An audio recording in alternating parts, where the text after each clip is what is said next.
anywhere, and you can find small, even microbreweries just like this one that are owned by Coors somewhere along the way, right? So what's fortunate about us is that we're not owned by anybody. So we are one of the largest, and I'll show you, we can watch the beer being made. We are one of the largest independent microbreweries in all of Canada. Well, and it's nice from a business perspective, we have all private investors, right? So everyone who's invested in us and how we got to be where we are was all private capital, private funding, right? So we had people come in, fortunately, at the very beginning, about 10 years ago, when we put our business plan together, and they said, absolutely, we love it. So in starting our business, we had a lot of capital up front, so we were able to just start really a lot further ahead than a lot of microbreweries in the industry. And because what happens is you've got microbreweries out there, and the reason that they get purchased by bigger breweries like Coors or Molson or Labatt or anything like that is because they don't have the money really to do things the way they want to do it and to stay alive and pay their bills and pay their employees and everything like that. So with all that money up front, we were able to build this massive structure here that I'll show you and keep it our own.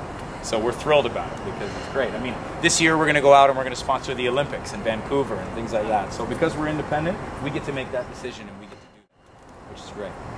But before I tell you about our beer, I'll tell you about where you are right now. You ever been here before? Anywhere in this area? How long have you been in Toronto for? 1 day. 1 day? You came in yesterday? Yeah. You get tired?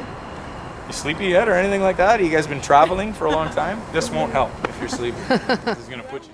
Okay, good. So, what we have here, you're standing in one of Toronto's heritage buildings.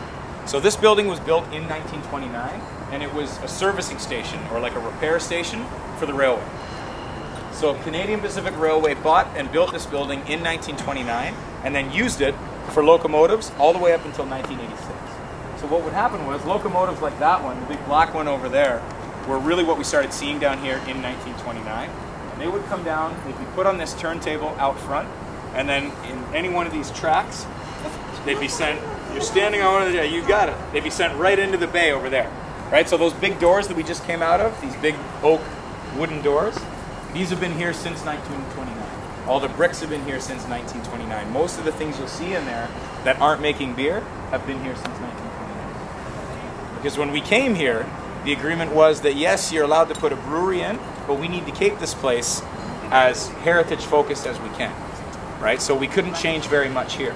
So what that led us to do was decide that we wanted to make something that was very kind of catering to Canadian heritage, right? We wanted to make sure that we kept it looking pristine and we kept all these doors and we can have some locomotives down here, because for marketing our product, the experience of coming down here is almost just as important as the taste of the beer itself. Right? We get a lot of people coming through here. Millions of people a year will come through and visit our brewery and have our beer. And it's great that the beer tastes good, but everything else that we can do, like I'm about to do with you guys here today, is what helps people really connect with our brand. Right? So if I can take somebody from British Columbia, where our beer is now available, and I can take them for half an hour through the brewery and tell them things that are going to make them just fall in love with our beer, they'll drink that beer for a long time. Right? So it's very, very important to us that we take care of every individual that actually comes through here to see us, and then anytime we go out and we're marketing in the community, we make sure that we send somebody from our company to go out and represent it in the same way. So you can tell them things about your beer that make them excited about it. That's how we make our money. That's how we build our fan base. I call it a fan base, just like a rock band would have.